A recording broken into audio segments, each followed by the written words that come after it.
Varicose veins కి సరైన చికిత్స కోసం సంప్రదించండి ఎవిస్ హాస్పిటల్.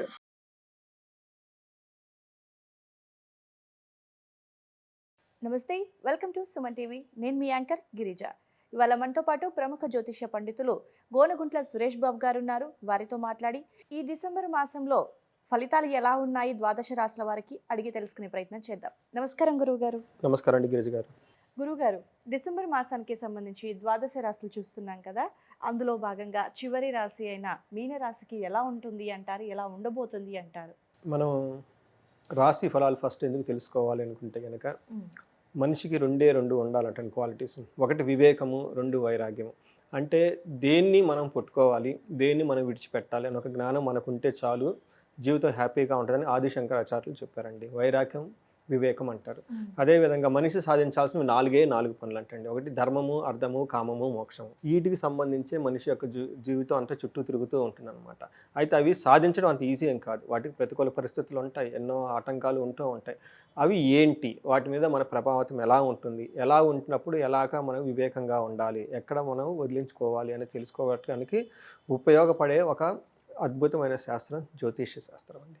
ఈ శాస్త్రాన్ని అనుసరించి, ప్లానెట్స్ యొక్క గ్రహస్థితిని అనుసరించి మనకి రాసుల వారిగా మనుషులు కనుక చూసుకుంటే అందులో ప్రతికూలంగా ఎలా ఉంటుంది, అనుకూలంగా ఎలా ఉంటుంది, ఎక్కడ బాగా చక్కగా ఉంటుంది, ఎక్కడ మనం కొంచెం తగ్గి ఉండాలి అనేది తెలుసుకొని ముందుకెళ్ళటానికి, జీవితాన్ని దుఃఖభరితంగా కాకుండా ఆనందంగా చక్కగా బ్లిస్ఫుల్గా ఉండటానికి ఈ జ్ఞానం ఎంతో ఉపయోగపడుతుందండి. ఈ జ్ఞానాన్ని అనుసరించి మనము డిసెంబర్ మంత్ ఫలితాలు ఎలా ఉంటాయి మనం చూద్దాం. మీనరాశి కనుక మనం చూసుకుంటే గురువే సాక్షాత్తు గురువే ఈ రాశి వాళ్ళకి అధ్యక్షులు అనమాట. కొంచెం వీళ్ళు ఏలినాటి శని వాళ్ళు ఇబ్బంది పడుతున్న మాట నయమే కానీ డిసెంబర్ మంత్లో చాలా బాగుందని మనం చెప్పుకోవాలి. ఏ విధంగా బాగుందనేది మనం చూద్దాం. ఫస్ట్ ఈ రాశి వాళ్ళని కనుక మనం చూసుకుంటే ఇందులో మనకి ఉత్తరాభాద్ర 4వ పాదము, పూర్వభాద్ర 4వ పాదము, ఉత్తరాభాద్ర 1, 2, 3, 4 పాదాలు, రేవతి 1, 2, 3, 4 పాదాలంతా మనకి మీనరాశిలో ఉంటారు. అంతేకాకుండా మనకి ప్లానెట్స్ యొక్క సంచారం బట్టిగా మనం చూసుకుంటే ధనస్సులాగా సూర్యుడు ఎంటర్ అవుతున్నాడు 15వ తారీఖున. 2వ తారీఖు నుంచి శుక్రుడు మకర రాశిలో ఉన్నారు. తర్వాత బుధుడు వచ్చేటప్పుడు వృశ్చిక రాశిలో ఉన్నారు. కర్కాటక రాశిలో వీళ్ళకి యోగ్యతనిస్తూ మనకి కుజుడు కూడాను కర్కాటక రాశిలో ఉన్నారండి. ఈ యొక్క స్థితిని బట్టి మనం కనుక గమనించుకొని చూసుకోగలిగితే వీళ్ళకి ఫస్ట్ 15 డేస్ మంత్లో ఒక రకంగా ఉంటుంది, తర్వాత 15 డేస్ ఒక రకంగా ఉంటుంది. ఫస్ట్ 15 డేస్ వీళ్ళకి ఎలా ఉంటుందంటేనండి, వీళ్ళకి సూక్ష్మ గోచారం అనే ఒక కాన్సెప్ట్ ప్రకారం కనుక చూసుకుంటే వీళ్ళకి ఫస్ట్ 15 డేస్ వాతావరణం అంతా కొంచెం ద్వేషపూరితంగా ఉంటుంది వీళ్ళ చుట్టూతూ. తర్వాత ఈ టైంలో వీళ్ళు ధనాన్ని కూడా కోల్పోతారు, కొంచెం గొడవలు అయ్యే అవకాశం ఎక్కువగా ఉంది. కానీ ఓవరాల్గా హ్యాపీనెస్ అయితే ఉంటుంది. ఇది ఫస్ట్ 15 డేస్. రెండో విధం ఎలా ఉంటుందంటే అండి, క్రియా ఫలం ఏదైనా కనుక పని చేస్తే 15th నుంచి మంత్ ఎండ్ వరకు వీళ్ళలో అందులో లాభం కనిపిస్తుంది. తర్వాత ఆల్రౌండ్ హ్యాపీనెస్ ఉంటుంది. అర్ధనాశనం, కొంచెం ధనానికైతే ఇబ్బంది పడుతూ ఉంటారు అనమాట. ఈ విషయాలు మనకి డిసెంబర్ 15th తర్వాత వీళ్ళకి బాగా కనిపిస్తూ ఉంటాయి. ప్రతి గ్రహాన్ని బట్టి కనుక మనం చూసుకుంటే ఇందులో సూర్యుడు చాలా ముఖ్యంగా వీళ్ళకి 10th హౌస్లో ఉన్నారండి. 10th హౌస్లో సూర్యుడు చాలా యోగ్యతనిచ్చి మనకి ప్రొఫెషన్ వైజ్ చాలా బాగుంటుంది వీళ్ళకి. ఎలాంటి విషయం బాగుంటుందంటే అర్ధసిద్ధి, సర్వదారోగ్యం, బంధుమిత్ర సమాగమ, రాజదర్శనం, సల్లాప సౌఖ్యం, దశమే రవో అని చెప్తూ ఉంటారు అనమాట మనకి మహర్షులు పుస్తకాల గ్రంథాల్లో. దీని ప్రకారం వీళ్ళు 10వ ఇంట్లో ఉంటే ఏమవుతుందంటే అర్ధసిద్ధి, అనుకున్న పనులన్నీ సిద్ధిస్తూ ఉంటాయి, ఆరోగ్యం ఎప్పుడు బాగుంటుంది, బంధువులతో చక్కగా కలిసి ఉంటారు. తర్వాత రాజదర్శనం, పై అఫీషియల్స్ కలవటం, గవర్నమెంట్ అఫీషియల్స్ కలవటం, వాళ్ళ ద్వారా సాధించుకునే పనులు ఉంటే సాధించుకోవటం, ఇవంతా చాలా బాగుంటుంది. తర్వాత సల్లాప, చక్కగా పెద్దలతో సంభాషించడం, మంచి సౌఖ్యంగా కూడా ఉంటారు, ఉత్సాహంగా కూడా ఉంటారని చెప్పేసి సుసౌఖ్యం, మంచి సౌఖ్యంగా కూడా ఉంటారని మనకి జ్యోతిష శాస్త్రం వివరించబడింది. అందులోని 10th హౌస్లో సూర్యుడు చాలా బాగా యోగ్యత, ప్రొఫెషన్ రిలేటెడ్ మ్యాటర్స్లోని, గవర్నమెంట్ అఫీషియల్స్లోని చాలా చక్కగా యోగ్యతను ఇస్తారండి. ఇది మీనరాశి వాళ్ళకి ఒక మంచి టైం ఈ పాయింట్ ఆఫ్ అని చెప్పుకోవాలన్నమాట. వీళ్ళకి కొంచెం ఇబ్బంది పెట్టే అవకాశం ఎక్కువగా ఉంది. కొంచెం ఇబ్బంది ఏ విషయాల్లో పెడుతున్నారంటే సూర్యుడు అంతర్దేశ గృపాం చిత్రం సౌఖ్యహాని భోజనం ప్రయాణకాలే విఘ్నం అని చెప్తారు. అంటే ఏమని చెప్తారంటే ఇంటిలో భయం కలిపే వాతావరణం కొంచెం ఉంటుంది, సుఖం లేకపోవటము, భోజనంకి చక్కగా ఫుడ్ తినే విషయంలో కొంచెం ఇబ్బంది పడటం, తర్వాత ప్రయాణాలు కనుక ఏదైనా చేస్తే విఘ్నాలు కలిగే అవకాశం ఎక్కువగా ఉంది. అనారోగ్యము, అప్పుల వాళ్ళ ఒత్తిడి ఎక్కువగా ఉంటుంది. సో ఇది మనకి సూర్యుడు ఛాలెంజ్ కూడా తీసుకొస్తుంది. బేసికల్గా ఏమంటే ప్రొఫెషనల్ రిలేటెడ్లో చాలా బాగుంటుంది. ఇంటికి సంబంధించిన విషయాలు ఏదైనా ప్రయాణాలు కనుక చేస్తే అందులో ఇబ్బంది పడే వచ్చే అవకాశం ఎక్కువగా ఉందని చెప్పేసి ఈ 2 విషయాలు కేర్ఫుల్గా పెట్టుకోవాలి. కుజుడు వీళ్ళకి అంత మంచి వాతావరణంగా ఇవ్వలేదు, కొంచెం ఛాలెంజెస్గా ఉన్నాయి వీళ్ళకి. ఏ విధంగా ఛాలెంజెస్ అంటే అకాల భోజనం, టయానికి భోజనం చేయకపోవటం, తర్వాత పాపగ్రహాలు, శత్రు బాధలు, తర్వాత గొడవలు, పుత్రులతోటి వాళ్ళతోటి సంతానంతో గొడవలు, మనక్లేశం, ఇవన్నీ మనకి కుజుడు తీసుకుని వస్తున్నారండి. 8th హౌస్లో వీళ్ళకి దృష్టి ఉండటం వల్ల వీళ్ళకి ఏమవుతుందంటే అప్పుల వల్ల అవమానాలు పొందడం, ధననాశనము, రక్తం కళ్ళ చూసం, తర్వాత స్థాననాశనం, రుణఛేదం అని చెప్పి అప్పుల వాళ్ళ బాధలు ఇవన్నీ ఎక్కువగా ఉంటాయి. అయితే వీళ్ళకి 12th హౌస్లో కూడా ఉండటం వల్ల ఏమవుతుందంటే బంధు ద్వేషము, తర్వాత అనేక రకాలుగా ఖర్చులు విపరీతంగా పెరిగిపోవటం, హాస్పిటల్స్ ఇవన్నీ ఎక్కువగా ఉండి స్త్రీలతో వివాదం, వీళ్ళకి పలుకుబడి తగ్గే అవకాశం ఎక్కువగా ఉంది. ఒక రకంగా కుజుడు కొంచెం ఛాలెంజింగ్గా వీళ్ళని తీసుకొని వస్తున్నారని చెప్పాలన్నమాట. అయితే కుజుడు పెట్టే ఇబ్బందికి పరిహారంగా, లేదంటే పాపం ఆయనకి మరీ అంత ఇబ్బంది పడకుండా వీళ్ళకి శుక్రుడు మంచి యోగ్యతను ఇస్తున్నాడండి. వీళ్ళకి మోస్ట్ హ్యాపీ న్యూస్ ఏంటంటేనండి, సూర్యుడు చాలా సపోర్ట్ ఇస్తున్నాడు వృత్తిపరంగా. అయితే శుక్రుడు వచ్చేటప్పటికి 11th హౌస్లో 5th హౌస్లో ఉండటంతో కుజుడు పెడుతున్న బాధల్ని ఈయన తీర్చేసి మంచి మంచి మంచి మంచి చక్కటి ఫలితాలని శుక్రుడు ఇస్తున్నారనమాట.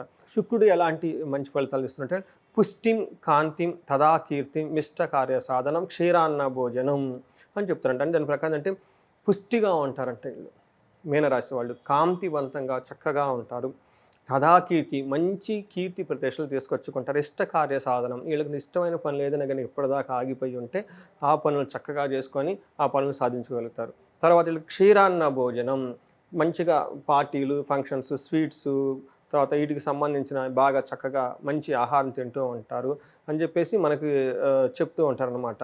మరియు వీళ్ళకి ఏమంటే మిత్రులతోటి కుటుంబంతో చాలా చక్కగా ఉంటారు. అంతేకాకుండా వీళ్ళకి 5th హౌస్లో దృష్టి ఉండటం వల్ల ఇది కూడా వీళ్ళకి చాలా మంచి అవకాశం ఇస్తున్నమాట. ఎలాంటి బాగుంటే ధనధాన్యాభివృద్ధి, ఓకే, అభీష్ట సిద్ధి, ధనం బాగుంటుంది, ధాన్యం బాగుంటుంది, అనుకున్న పనులన్నీ అనుకున్నట్టు చేసుకుంటారు. అంతేకాకుండా నిత్య మృష్టాన్న భోజనం, వీళ్ళు మీనరాశి వాళ్ళు ఈ డిసెంబర్ మంత్ అంతా చక్కగా భోజనాలు, పార్టీలు, ఫంక్షన్స్తో చక్కగా అటెండ్ అయ్యి చక్కగా ఆహ్లాదకరమైన వాతావరణం చాలా చక్కగా జరుపుకుంటుంటారు. అంతేగాని దాసీ భృత్య జనలాభ అంటే వీళ్ళ కింద పరిచారకులు ఉన్నా, వీళ్ళ ఇంట్లో ఎంప్లాయీస్ ఉన్నా, లేదంటే వీళ్ళ ఆఫీస్లో ఎంప్లాయీస్ ఉన్నా, ఇంట్లో మెయిడ్స్ కానీ ఎవరు ఉన్నా కానీ వాళ్ళ ద్వారా చక్కటి సహాయం వీళ్ళకి వచ్చేసి చాలా బాగుంటారు. తర్వాత జనలాభ అంటే వీళ్ళు పబ్లిక్లో రాజకీయ నాయకులు కానీ ఇంకొకరు కానీ ఎవరికంటే అంటే పీపుల్తో ఇంటరాక్షన్ ఉన్నవాళ్ళు, పీపుల్ ఫ్రెండ్లో ఉన్నవాళ్ళు, వాళ్ళ ద్వారా వీళ్ళకి లాభం వచ్చేసి చాలా బాగుంటుందని చెప్పుకోవాలి.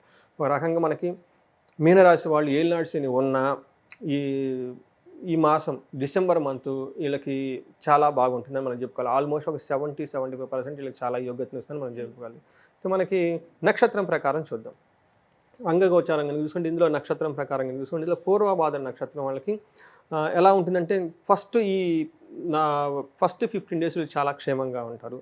తర్వాత జయప్రదంగా ఉంటుంది ఏ పని చేసినా. అయితే ఛాలెంజెస్ 2 ఉంటాయండి. ఒకటి పరవాసం, వీళ్ళ ఉన్న ప్లేస్లో కాకుండా కొంతకాలం బయట స్టేషన్లో, అవుట్ స్టేషన్లో వేరే బంధువులలో అటు ఇటు కలిపి ఉండే అవకాశం వీళ్ళు ఎక్కువగా కనిపిస్తుంది. తర్వాత శారీరకంగా కొంచెం పీడలు ఎక్కువగా ఉంటాయి, అంటే చెప్పుకోలేని బాధలు అవి ఉండేసి ఏదో అన్కంఫర్టబుల్గా ఉంటారు అనమాట.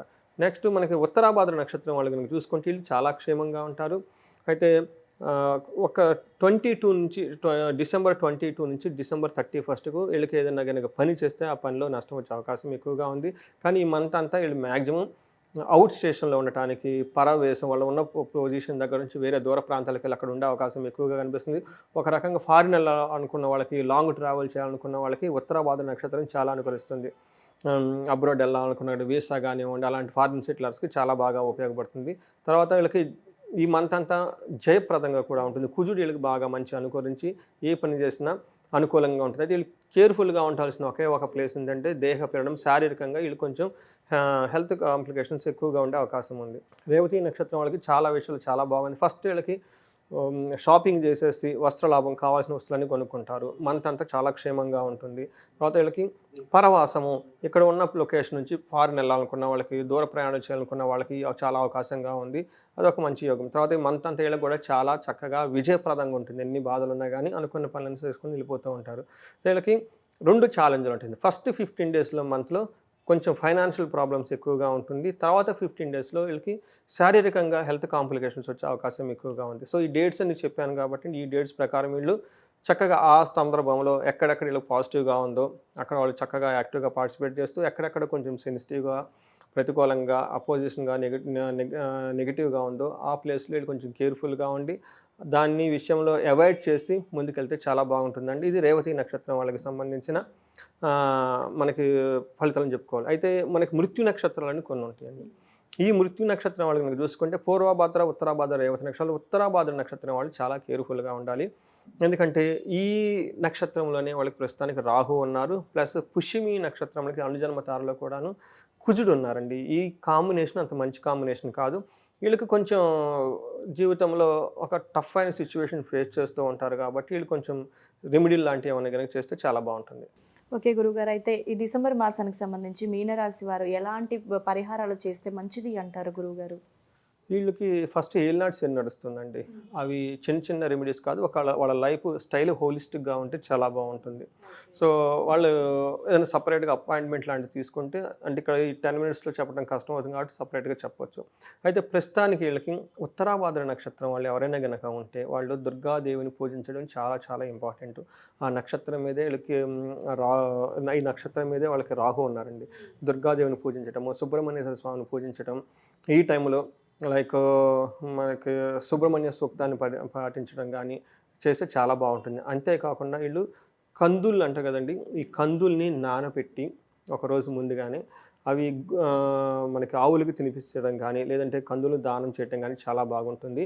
సుబ్రహ్మణ్యేశ్వర స్వామిని గుడి చేస్తూ, లేదంటే జంట నాగులు ఉంటాయండి మనకి, నాగుల కట్ట, అశ్వత్ కట్ట అంటారనమాట. ఈ ప్లేస్లో జంట నాగులకి పాలతో అభిషేకం చేసి, ఓకే, దీపారాధన చేసి అభిషేకం చేసి తర్వాత అక్కడ మానసాదేవి స్తోత్రం కనుక చదువుకోగలిగితే చాలా బాగుంటుందండి. ఓకే గురుగారు, చాలా చక్కగా వివరించారు. ధన్యవాదాలు. ధన్యవాదాలండి.